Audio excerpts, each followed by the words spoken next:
N'est-ce pas toi qui étais dans la chambre de passage avec quelqu'un?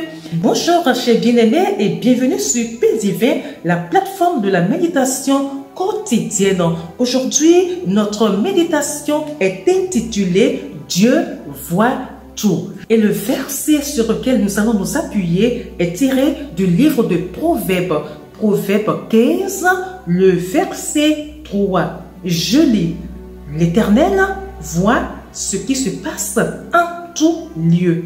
Il observe les hommes méchants et bons. » Je vais lire la version française courante qui dit « Le Seigneur dirige ses regards partout.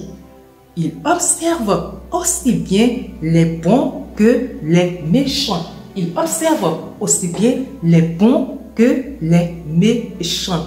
Alors, si nous avons choisi ce thème aujourd'hui, c'est parce que nous observons une dichotomie entre le visage que certains fidèles présentent et ce qu'ils sont réellement. Nous devons savoir que Dieu, il est partout. Nous savons qu'il est omniprésent, nous le disons, il est omniprésent, omniscient, omnisci, omniscient, et nous le disons, nous le sortons facilement de notre bouche. Mais lorsque tu regardes dans la pratique, tu te rends compte que ces mêmes personnes qui disent de Dieu être omniprésent se comportent comme si, en réalité, ils ne savent pas, ou du moins, quand ils prononcent ce caractère de Dieu, qu'ils ne savent pas de quoi cela retourne en fait. Un chrétien qui porte des masques ne sera pas une personne agréable aux yeux de Dieu. Ma soeur, hier, tu étais avec un homme marié. Aujourd'hui, tu es à l'église et tu te fais passer pour une personne sanctifiée, une personne qui n'est nulle part, une personne qui n'attend que la volonté de Dieu, alors que tu sais que, pas plus tard qu'hier, tu étais quelque part. N'est-ce pas toi qui étais dans la chambre de passage avec quelqu'un?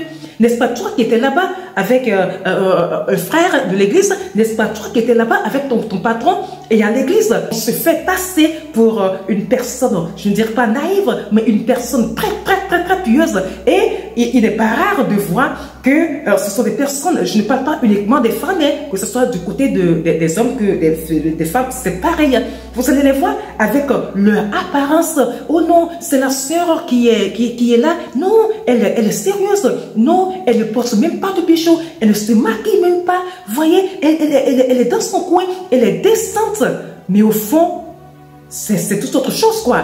Et on s'étonne après de savoir que face à certaines responsabilités, face à certaines choses, que ce soit ces personnes-là que nous indexons, que ce soit ces frères ou des sœurs que apparemment entre griffes nous pensons ne pas être aptes, ne pas être dignes d'être ci ou d'être ça, que le Seigneur choisit pour son œuvre. Vous allez entendre, moi j'ai déjà eu à beaucoup entendre cela, hein. Pourquoi telle personne, non, telle personne apparemment n'est pas digne de faire ci, n'est pas digne d'être à ce poste, n'est pas digne de prêcher, n'est pas digne de faire ci. Mais est-ce que tu connais sa vie?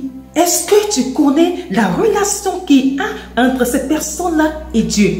Celui ou du moins celle que tu penses être la meilleure personne, être peut-être celle que Dieu peut choisir pour telle ou telle chose-là, est-ce que tu connais sa vie? Nous sommes beaucoup trompés au sein de nos communautés.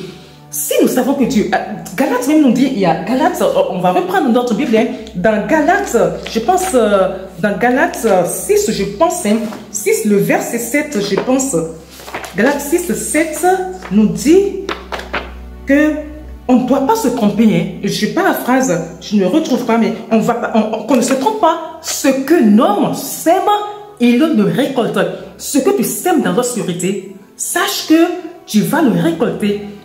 La marche avec Dieu, elle est personnelle et on récolte, on ramasse ce qu'on a mis dans cette marche-là. Beaucoup font semblant devant les hommes, beaucoup ont peur de leur pasteur, beaucoup ont peur des frères, des sœurs de l'église lorsqu'ils sont quelque part, lorsqu'ils veulent agir, lorsqu'ils veulent faire telle ou telle chose. Ils se disent, mais oh là là, si je fais telle chose, que va penser tel frère, que va penser mon pasteur? Ils ont peur de leur pasteur que de Dieu. Quelqu'un a dit, lorsque vous êtes dans l'obscurité, lorsque vous fermez tout et vous pensez que les hommes ne vous voient pas, levez la tête. Il y a quelqu'un là-bas qui vous observe. Je ne dirais pas que tout ce que nous avons, que nous les avons par mérite. Non, parfois, c'est la grâce de Dieu qui nous fait obtenir certaines choses. Et c'est ce que nous mettons dans notre marche. C'est le sérieux que nous mettons dans notre marche avec Dieu. C'est ce sérieux-là qui nous amène, qui fait que le Saint-Esprit peut nous parler, que nous pouvons entendre de lui, que nous pouvons entendre sa voix, que nous pouvons lui poser des questions et qu'il peut nous répondre. Alors, ma prière aujourd'hui, chers frères et sœurs, est que nous puissions nous revoir devant Dieu, que nous puissions savoir que nous ne sommes pas chrétiens pour les hommes, nous ne sommes pas chrétiens pour nos frères et sœurs, mais nous sommes là pour Dieu. C'est à lui que nous allons rendre des comptes. Bien-aimés, Dieu voit tout. Soyez-en très conscients. Il est vraiment omniscient. Il voit les fourmis noires qui sont sur des pieds noirs dans une chambre noire. Alors, si nous sommes vraiment conscients de cette réalité-là, nous n'aurons pas besoin de paraître, de faire porte du cul devant les hommes et être autre chose dans l'ombre. Voilà, je finis cette méditation par cette pensée de Laurent de la résurrection qui nous dit: Dieu est toujours près de nous et avec nous. Ne le laissez pas seul. Bonne journée à vous.